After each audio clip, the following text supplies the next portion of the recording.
Ya, paginya, malamnya, siangnya, sorenya, 24 jam ampunan Allah diturunkan.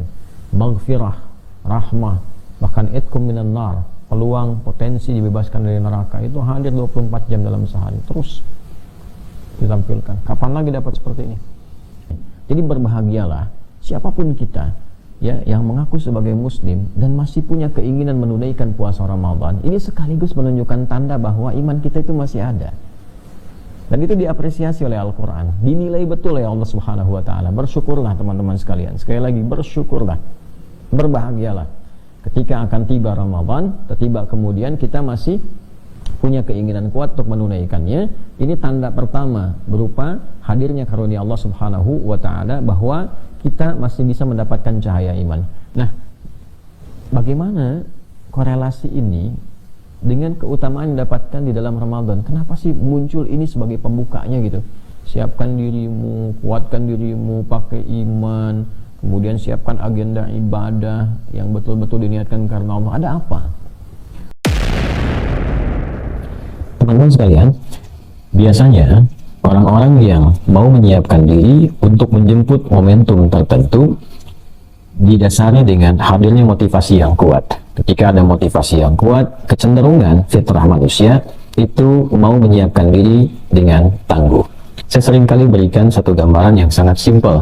Kalaulah misalnya di waktu subuh itu disampaikan kepada orang-orang sekitaran bahwa siapa yang datang ke masjid tertentu untuk menunaikan ibadah subuh misalnya, misal saja, ini hanya satu gambaran untuk menunjukkan motivasi, maka dia akan mendapatkan 500.000 rupiah.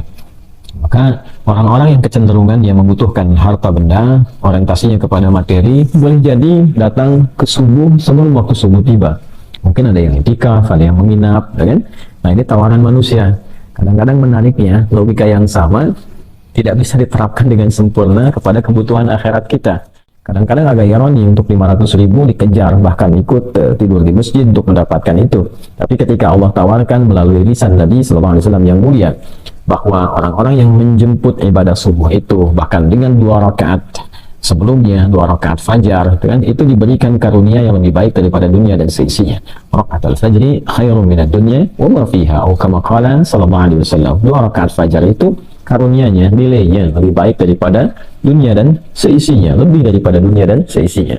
Untuk itulah kemudian kita mencoba untuk memahami dan mendalami terlebih dahulu apa keistimewaan Ramadan itu, apa pentingnya Ramadan itu, sehingga dengan kita mengetahui tentang esensi Ramadan, pentingnya Ramadan dalam kehidupan kita, hadirlah motivasi yang positif yang bisa mendorong kita untuk betul-betul menyiapkan diri menjemput hadirnya Ramadan itu, bukan sekadar menunggu datangnya, tapi menjemput itu semua dengan seluruh motivasi terkuat untuk meraih setidaknya keistimewaan-keistimewaan dimaksud. Ini yang menjadikan Allah Subhanahu wa Ta'ala seringkali menampilkan berbagai macam keistimewaan, berbagai macam kemuliaan-kemuliaan untuk menghidupkan fitrah kecenderungan manusia yang memang membutuhkan motivasi-motivasi kuat untuk menunaikan berbagai macam aktivitas kehidupannya, termasuk juga dalam rangkaian ibadah, termasuk juga dalam rangkaian menjemput anugerah Allah Subhanahu wa Ta'ala. Nah, di edisi yang pertama ini, dalam rangka menyiapkan kurikulum Ramadan, kita akan mencoba untuk mendatangkan dan menghadirkan terlebih dahulu keistimewaan-keistimewaan Ramadan yang dengan itu insya Allah jadi titik tolak kita menyiapkan satu kurikulum yang utuh belajar dari petunjuk Nabi SAW. Baik, sesi pertama dalam kajian kita mengenal keistimewaan bulan Ramadan. Teman-teman sekalian, jika kita melacak dalam dokumentasi keterangan-keterangan Nabi SAW yang diteruskan oleh sahabat-sahabat beliau SAW, murid-murid terbaik beliau, kemudian disampaikan pada generasi setelahnya, dan sampailah kemudian kepada era kita sekarang, dari lacakan yang ditemukan pada dokumentasi kitab-kitab para ulama yang di eranya itu mulai dituliskan. Jadi transmisi sanad istilahnya, ya, keilmuan yang disampaikan oleh Nabi secara verbal disampaikan lagi, kemudian muncul era penulisan yang memungkinkan dokumentasi itu ditulis, ya, dalam bentuk kitab dan diwariskan sampai ke kita serta terjaga.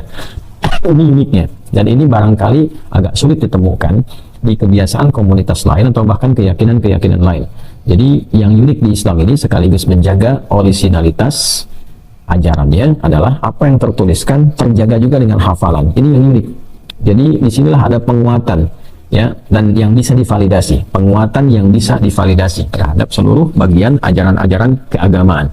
Di Islam itu apa yang dituliskan dikuatkan juga dengan hafalan. Jadi tulisan dicek dengan hafalan, dan itu generasi per generasi, bukan orang per orang. Yang menghafalnya bukan 1-2 orang, tapi banyak kalangan yang tidak memungkinkan di antara mereka sepakat dalam kedustaan. Ya, ini yang disebut dengan mutawatir namanya. Jadi sekian ribu orang, sekian ratus ribu orang, setiap generasinya ada orang-orang yang menghafal, kemudian juga kitabnya sampai ke kita, dan bisa terjadi saling pengecekan dan terjaga itu semua. Sehingga yang tersambung kepada Nabi pun ulama memberikan syarat-syarat tertentu. Wattasala isnaduhu bidaqlil 'adid dhabiti 'alil 'adid dhabiti min ghairi syududin wala 'illatin qadihah. Itu tersambung riwayatnya, orang-orang yang diketahui dengan baik, profilnya jelas, kemudian hari ya bisa dilacak, lalu punya sifat adil, punya sifat yang baik, ya tidak banyak masalah, lalu punya hafalan yang kuat, dhabit, ya dipertanggungjawabkan hafalan itu, bisa dicek, kemudian juga bisa menjaga marwah, orangnya kredibel, punya integritas, ya tidak cacat. Cacatnya pun ada cacat moral, ada cacat hukum, semua dikaji. Bahkan ulama membuat kitab-kitab khusus untuk membuat standar penelitian bagi para periwayat-periwayat informasi keagamaan ini. Ya, ada kitab misalnya Al-Jarh wa Ta'dil, ya ada Mizanul I'tidal dan sebagainya. Itu adalah kitab-kitab yang menjadi standar penelitian. Luar biasa. Nah, terkait dengan itu semua, kita lacak dokumentasinya terkait dengan keistimewaan Ramadan bisa ditemukan di Sahih Al-Bukhari. Baik di nomor hadis ke-38, kemudian juga nomor hadis 2014, ya. Kita ambil dua kitab sahih dulu, ya. Di Sahih Muslim ditemukan di nomor hadis 760, ya ada juga di At-Tirmidzi, tapi kita batasi juga nanti di Al-Bukhari dulu dengan di hadis Muslim supaya bisa lebih spesifik dan fokus kajiannya. Dengan riwayat yang serupa, teman-teman, dari sahabat Abu Hurairah radhiyallahu taala anhu. Karena kita waktunya terbatas, saya cukupkan di sanad yang terakhir saja. Ya, dari sahabat Abu Hurairah radhiyallahu taala anhu. Nah, ini kunyahnya, nama aslinya Abdurrahman bin Sahal. Ya, telah saya kisahkan beliau di berbagai macam kesempatan. Kita kadang ngaji hadis, kenapa penting mengulas sedikit tentang sanadnya supaya kita bisa mempelajari dua hal. Ya, yang pertama terinspirasi dari perjalanan hidupnya, bagaimana sahabat ini bisa mencapai titik tertinggi dalam kehidupan mereka, baik sebagai seorang penuntut ilmu misalnya, atau ada di antara mereka yang pebisnis, di antara mereka juga yang menariknya di birokrasi, di militer, tapi dalam saat yang sama mereka menjadi pribadi yang sangat agung dan dimuliakan oleh Allah Subhanahu wa Ta'ala. Ya, mereka konsisten tahajud, mereka konsisten juga belajar, menghafal Quran dan sebagainya, dengan semua lintas profesi yang mereka miliki. Nah, sahabat Abu Hurairah ini, Abdurrahman bin Sahal radhiyallahu ta'ala anhu, mendokumentasikan keterangan Nabi SAW tentang keistimewaan Ramadan dalam hafalan beliau yang diteruskan pada orang setelahnya, sampai kemudian tibalah informasi ini pada Al-Imam Al-Bukhari, juga muridnya Al-Imam Muslim, ya radhiyallahu ta'ala anhuma. Saya sebut radhiyallahu ta'ala anhuma ini nisbat pada kemuliaan yang dilekatkan pula ya oleh Allah Subhanahu wa Ta'ala melalui Nabi SAW kepada sahabat-sahabat mulia dengan mengikutkan sifatnya walaupun berbeda eranya, dan mereka tentu tidak pernah bertemu ya dengan sahabat-sahabat Nabi SAW karena eranya berbeda. Tapi ada beberapa kalangan ulama yang membuat standar sifat-sifat sahabat yang kemudian diikuti oleh orang-orang setelahnya, walaupun tidak mencapai pada derajatnya sahabat, tapi dengan kemiripan sifat-sifat ini maka sebagian melekatkan gelar radhiyallahu ta'ala anhu. Itu untuk menunjukkan betapa amalnya itu luar biasa, sehingga Allah ridha dengan amalan itu dan diabadikan, dikenang, dijaga oleh generasi di masa itu sampai generasi setelahnya. Sahih Al-Bukhari terjaga sampai dengan sekarang. Demikian Sahih Muslim. Tadi saya sampaikan di nomor hadis ke-38, kemudian 2014, 2014, dan di hadis Muslim nomor hadis 760. Dari Nabi sallallahu alaihi wasallam disampaikan oleh Nabi sallallahu alaihi wasallam, man qama, atau kita mulai dari somanya dulu, man shama ramadhana imanan wa ihtisaban ghufira lahu ma taqaddama min dhanbi wa man qama lailatal qadri imanan wa ihtisaban ghufira lahu ma taqaddama min dhanbi. Nah, teman-teman, kita ambil di semua ini satu hadis dulu yang menunjukkan kemuliaan Ramadan, yang dari satu ini kita akan merasakan betapa manfaatnya begitu luas dan melimpah. Seharusnya cukup dengan satu ini saja kita betul-betul menyiapkan diri untuk menjemput Ramadan, walaupun hanya satu ini saja. Nabi SAW menyampaikan, man shoma Ramadan, siapapun, man ya, itu isim mausul, yaitu kata yang menunjuk pada bentuk konjungsi, kata sambung, tapi memberikan penekanan kepada objek yang dituju, ya. Man shoma, siapapun, bentuknya tunggal, bersifat general. Jadi seringkali saya diajarkan untuk berbagi, ketika menemukan kata man ini, rasakanlah ini untuk kita secara personal, walaupun tawarannya general. Jadi tarik ke dalam sifat personal, personifikasikanlah kemudian kata itu kepada diri kita.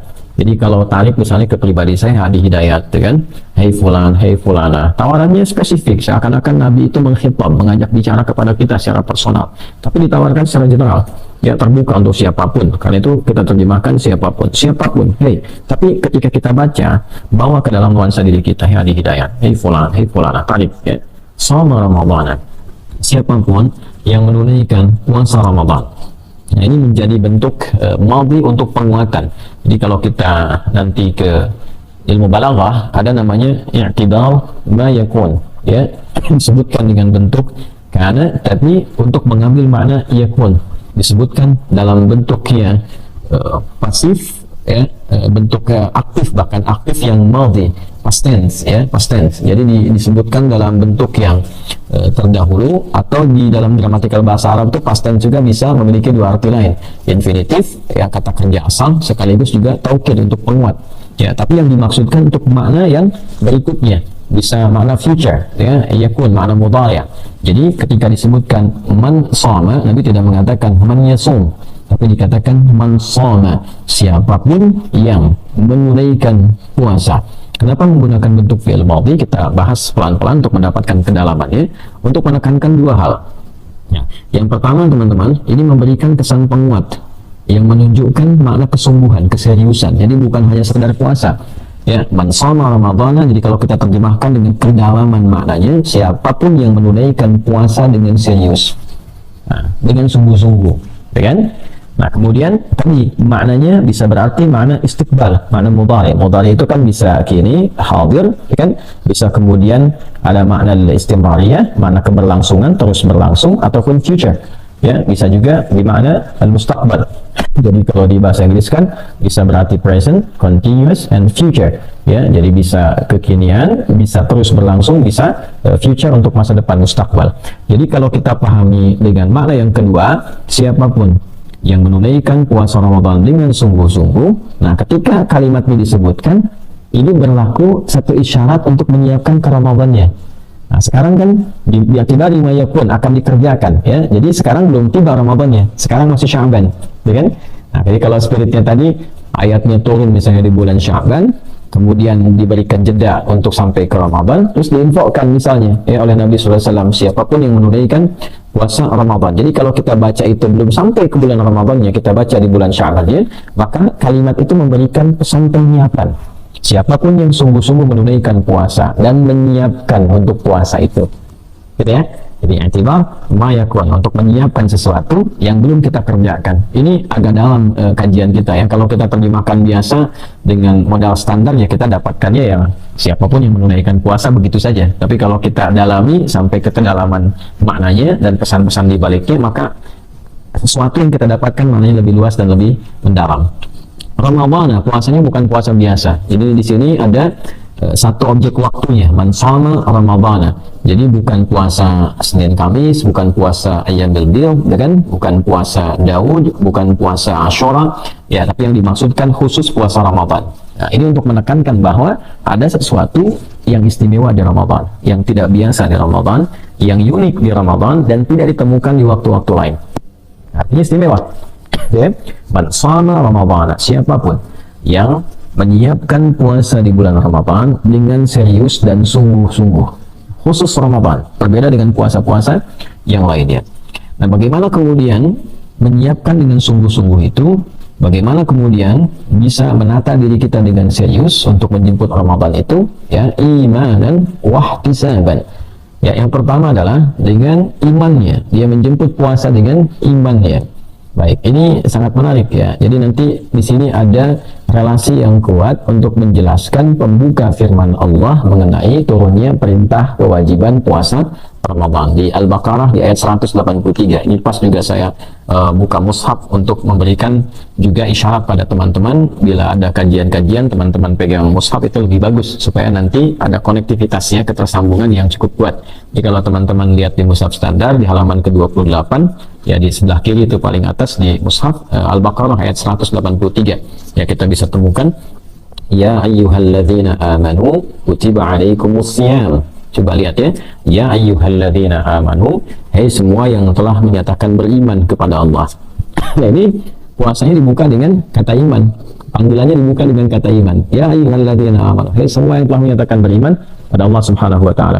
Kalau teman-teman bisa mengakses ke buku kami yang pernah saya tuliskan tentang makna ayat puasa, alhamdulillah diberikan petunjuk kemudahan oleh Allah itu untuk berbagi dengan teman-teman lewat buku itu, menganalisis setiap huruf, setiap katanya dari Al-Baqarah 183 sampai Al-Baqarah 187.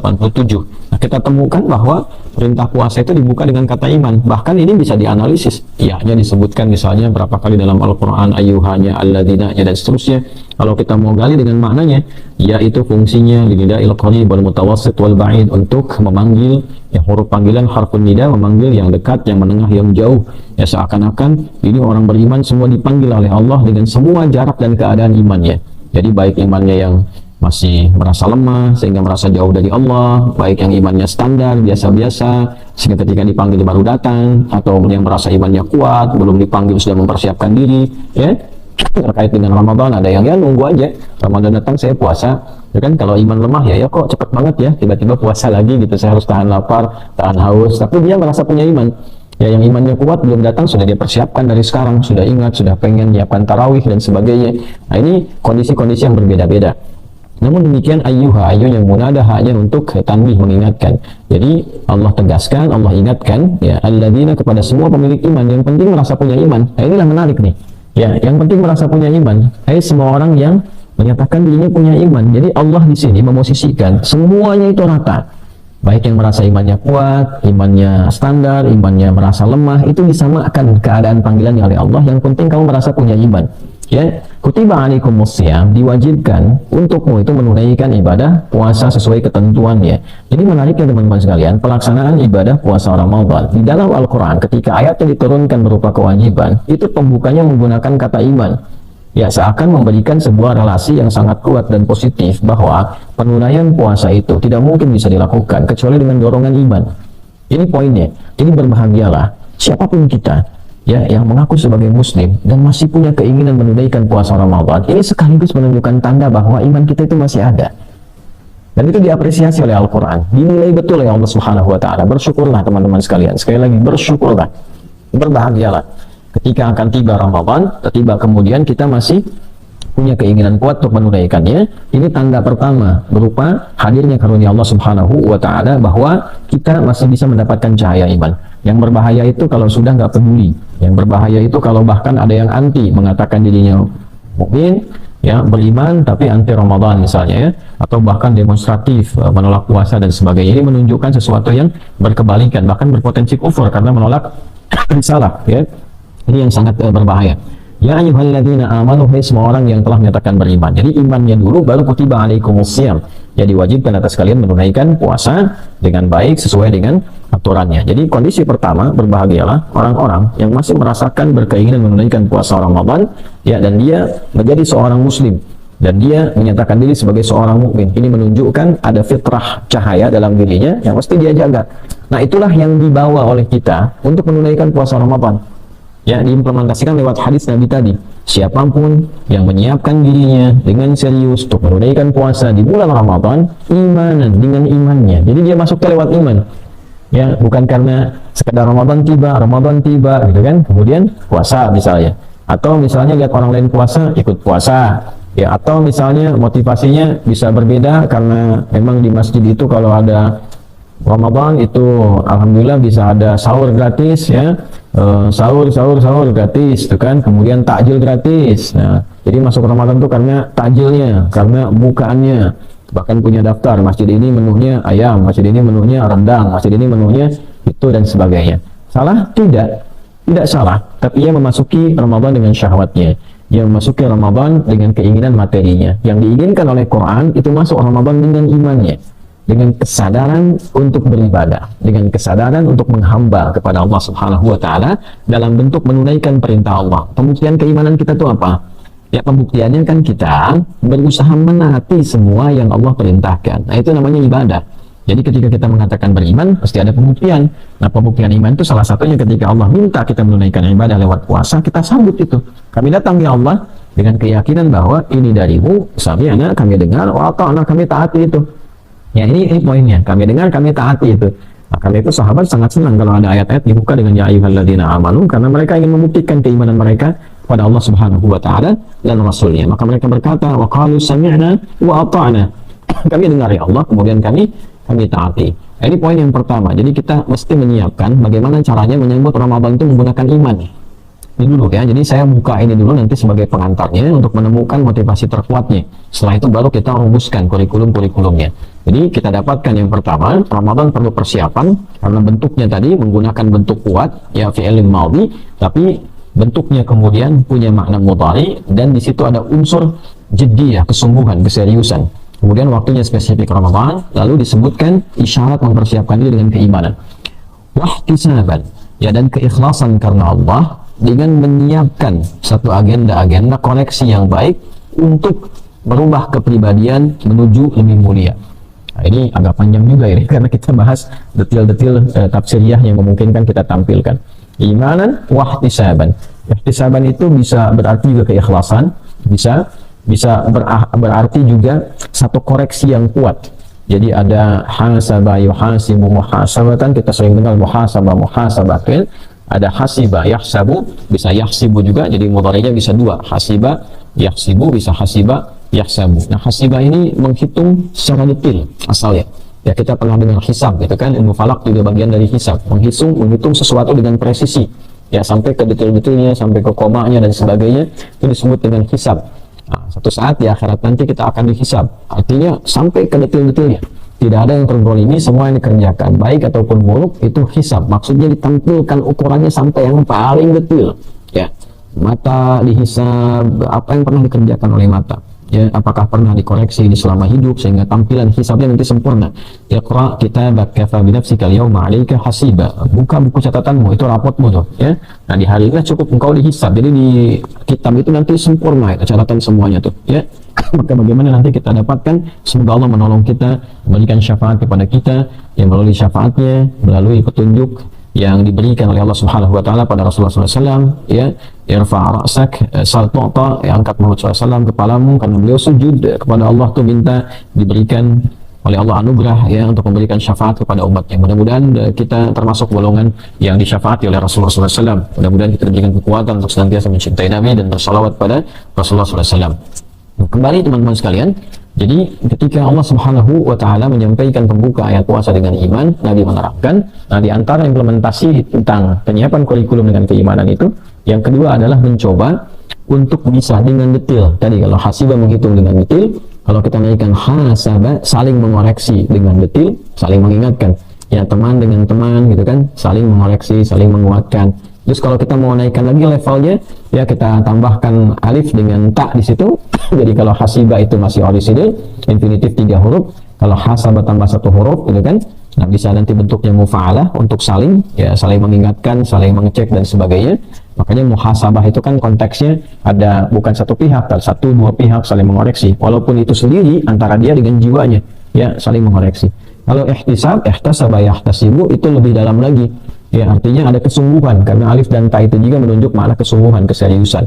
Jadi wahtisaban, dan dia serius mengoreksi dirinya sampai menemukan kekurangan-kekurangan yang dia dapati atau kelebihan-kelebihan yang pernah dia kerjakan itu, lalu dia susun itu supaya yang kurang-kurang diperbaiki, yang lebih dipertahankan, bahkan mungkin ditingkatkan. Nah, itu ihtisab namanya. Ya, ada juga makna yang kedua, ihtisab itu menunjukkan keikhlasan yang dalam.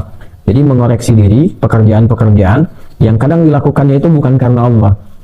Ya, nah, coba dicatat lagi sampai detik ini, saya, Anda, dan kita saling mengoreksi. Apakah mungkin juga saya dalam mengajar, kan bisa saja terjadi dalam perjalanan mengajar ini ada bagian-bagian tertentu yang berkurang nilai kesungguhan dan keikhlasannya karena Allah itu. Ya, apakah mungkin dilakukan? Boleh jadi fitrah kemanusiaan karena ada kebutuhan yang diinginkan manusia untuk belajar, karena misalnya ngejar tayang, karena popularitas, naudzubillah, ya, karena materi, naudzubillah, dan sebagainya. Ya, Allah yang Maha mengetahui itu semua. Ya, seringkali saya katakan pada teman-teman dalam pengajian, tolong doakan tuh, ya, doakan, saya minta uang dalam sujud, ustaz-ustaz juga didoakan, kadang doa kita spesifik, gitu kan, supaya diikhlaskan, karena ini penting sekali.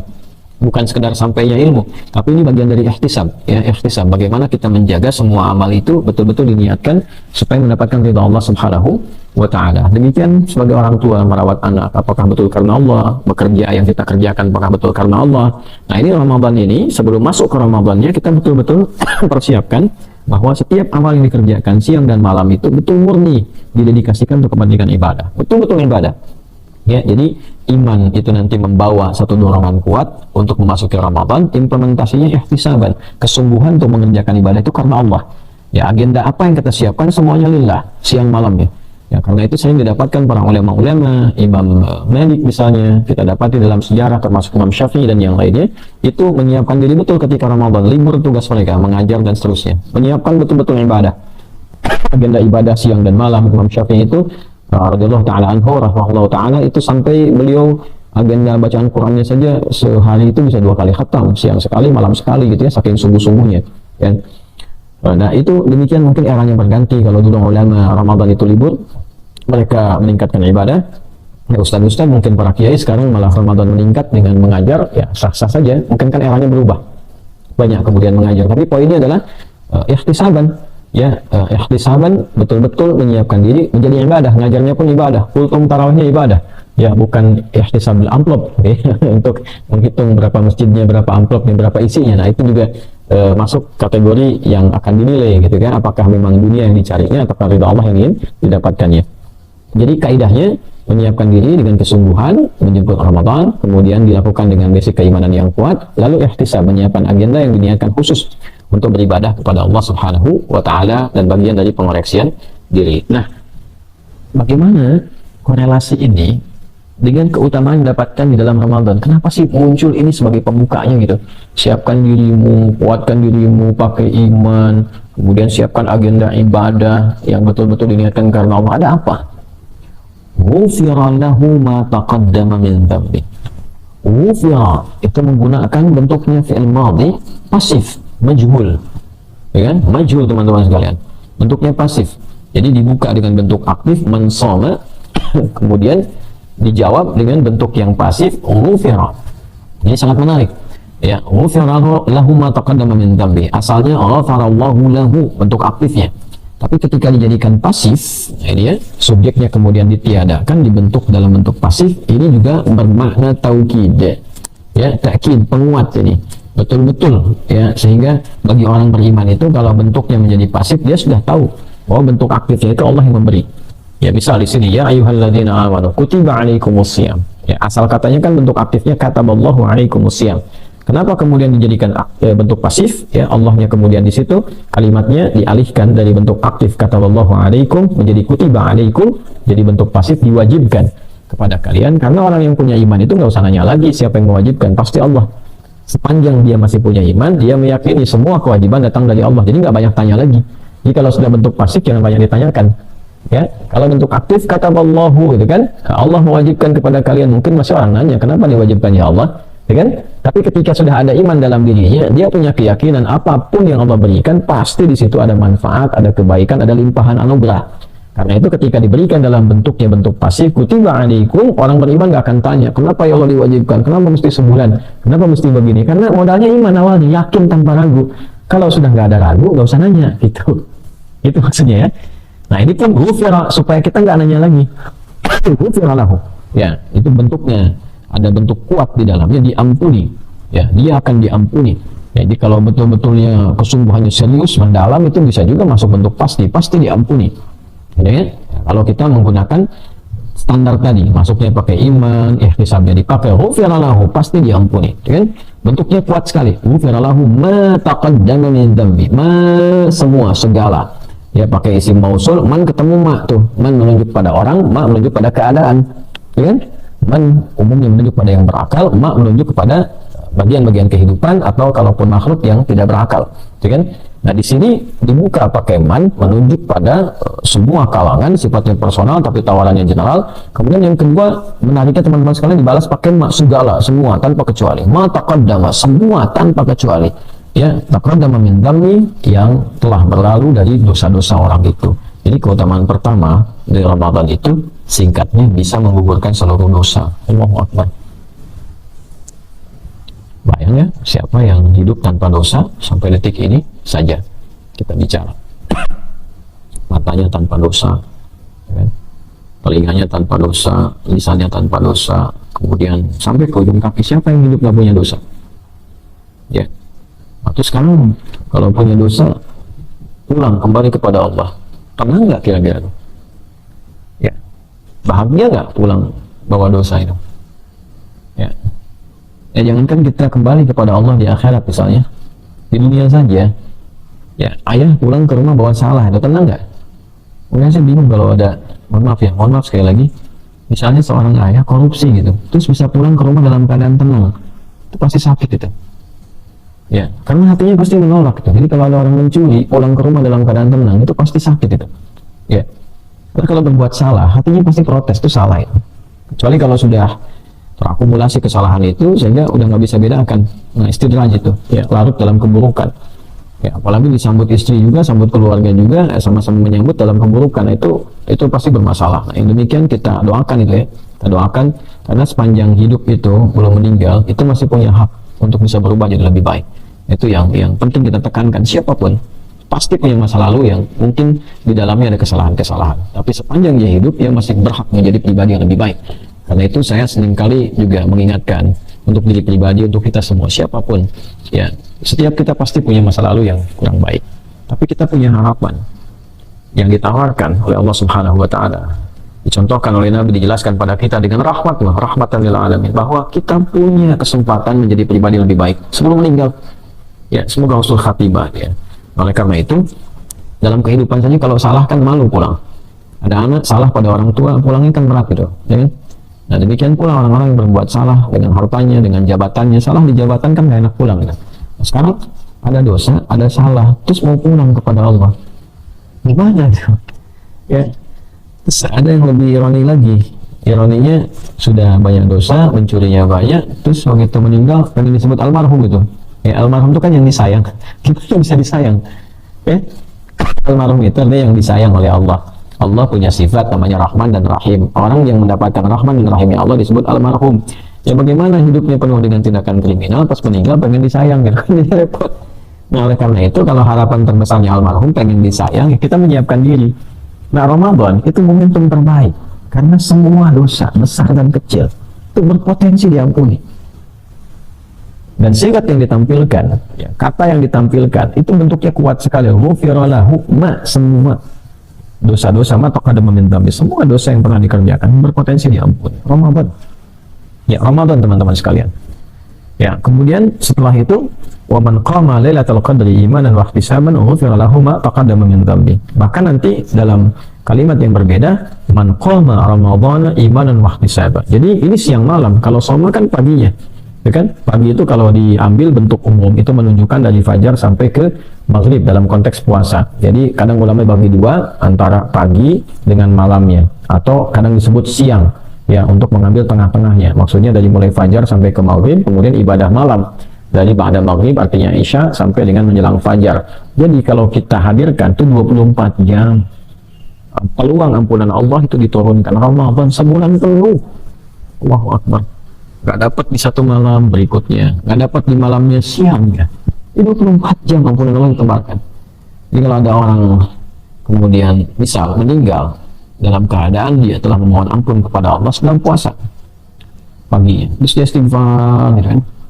Dia koreksi diri, ihtisab tadi itu ihtisab, koreksi ujung kepala sampai ujung kaki dengan iman. Semalam misalnya kan, dia sholat, kadar Allah baik itu siangnya ataupun malam, misalnya dia meninggal dalam keadaan itu sedang istighfar betul, sedang minta ampun, itu berpotensi diampuni semua dosa. Diampuni semua dosa. Ya, ada bab tertentu yang dipisahkan oleh ulama untuk bisa diselesaikan supaya tidak menggantung terlebih dahulu. Dosanya diampuni, tapi kalau terkait harta misalnya tentang utang piutang gitu, ya mesti dilunasi dulu. di keterangannya dosa diampuni tapi tidak memberikan penekanan utang lunas gitu kan. Jadi utang tetap diusahakan untuk dilunasi terlebih dahulu, tapi ini anugerah terbesarnya adalah apa? Dosa diampuni. Ini sesuatu yang sangat luar biasa ya, sulit untuk kita dapatkan dalam kehidupan kita, teman-teman sekalian. Oleh karena itu, jika merasa tidak aman dengan maut, artinya bisa datang kapan saja, dan merasa belum aman dengan amal, artinya kita merasa banyak salah dan sebagainya, maka sebagai muslim yang baik, insan beriman yang baik, seyogyanya dan cerdas, dia menyiapkan diri.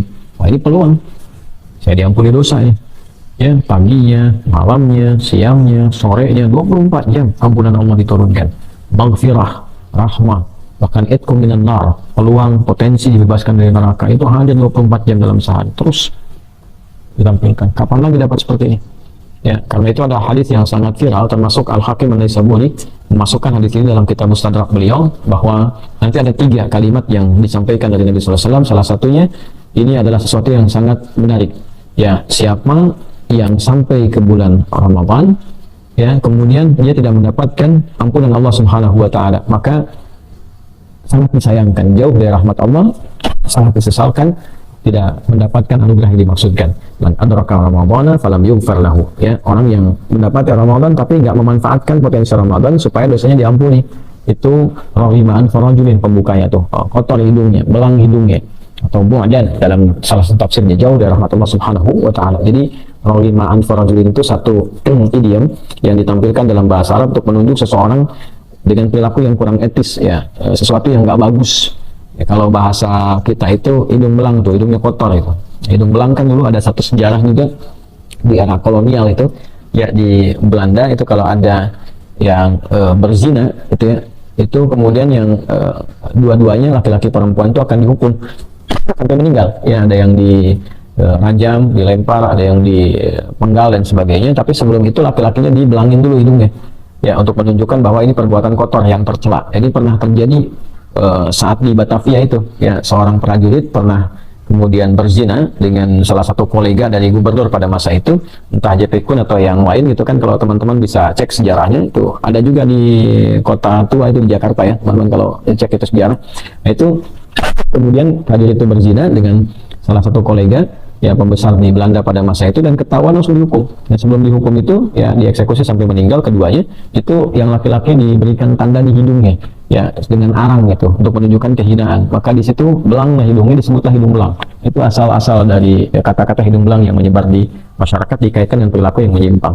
Nah, ini rahiman farajulin, kotor hidungnya, belang hidungnya gitu kan. Nah, ini untuk menunjukkan sesuatu yang nggak pantas lah. Merasa beriman dikasih ampunan, peluang ya, sebulan penuh siang dan malam, kok nggak bisa dapat gitu? Kok bisa? Ya, sehari nggak dapat ya besoknya bisa dapat, siang nggak dapat malamnya bisa dapat. Jadi kalau sebulan nggak dapat tuh ngapain aja gitu? Ya, nah, itu sesuatu yang nggak tepat. Nah, itu juga dicela oleh malaikat. Jadi sampai dikatakan amin, ya kan? Dalam riwayat malaikat mengaminkan, ada keterangan lain Nabi yang mengaminkan, ya kan? Ya, dijauhkan dari rahmat Allah orang-orang yang diberi kesempatan dan dikasih dan dimanfaatkan itu. Nah, ini sesuatu juga motivasi yang sangat kuat supaya kita terhindar dari hal-hal buruk atau celaan-celaan yang dimungkinkan bisa terjadi pada orang-orang yang tidak menyiapkan diri. Jadi ini teman-teman, singkatnya, keutamaan pertama Ramadan yang menghadirkan motivasi kuat bagi kita untuk menyiapkannya adalah Ramadan berpeluang mendapatkan limpahan anugerah ampunan di setiap detik-detik bagian waktunya, siang dan malam. Dan itu yang paling kita impikan. Ya, kita berharap pulang dalam keadaan yang baik, yang bersih, seperti kita dilahirkan dalam keadaan fitrah yang bersih, pulang juga dalam keadaan yang bersih. Berbahagialah orang-orang yang dianugerahi berbagai macam kehidupan, kenikmatan dalam hidupnya, kemudian pulang mendapatkan ampunan Allah. Dosanya gugur, hartanya hisabnya aman, ilmunya aman, tenaganya aman, dan pulang dalam keadaan yang menggembirakan. Dan di akhirat dibangkitkan dalam keadaan yang bahagia. Wassalamun alaihi yawma wulida, selamat dia saat dilahirkan, wa yawma yamutu, meninggalnya pun dia selamat, wa yawma yub'atsu hayya, dan dibangkitkan dalam keadaan gembira saat di akhirat karena selamat dia melewati hisab. Itulah teman-teman sekalian, kita pentingnya menyiapkan diri di bulan Sya'ban ini menjelang Ramadan, sehingga jelas jangan sampai nanti masuk Ramadan bingung mau ngapain gitu kan. Terus cara menyebut ampunan Allah itu seperti apa, amalannya bagaimana, apa yang mesti dikerjakan siangnya, seperti apa malamnya. Itulah nanti insya Allah yang akan kita bahas di pertemuan lanjutan dalam menyiapkan spesifik rangkaian kurikulum Ramadan. Semoga kita dimaafkan, diampuni, diberkahi oleh Allah Subhanahu wa taala, di bulan Sya'ban ini dan diberikan kesempatan untuk sampai ke bulan Ramadan dalam kondisi baik fisik, pikiran, dan jiwa yang sempurna sesuai dengan kemampuan yang bisa kita siapkan. اللهم تقبل منا إنك أنت السميع العليم وتب علينا إنك أنت التواب الرحيم. اللهم بارك لنا في رجب وشعبنا هذا وبلغنا رمضان. وصلى الله على سيدنا محمد وعلى آله وصحبه أجمعين. وآخر دعوانا سبحانك اللهم ربنا وبحمدك أشهد أن لا إله إلا أنت نستغفرك ونتوب إليك والحمد لله رب العالمين. والسلام عليكم ورحمة الله وبركاته.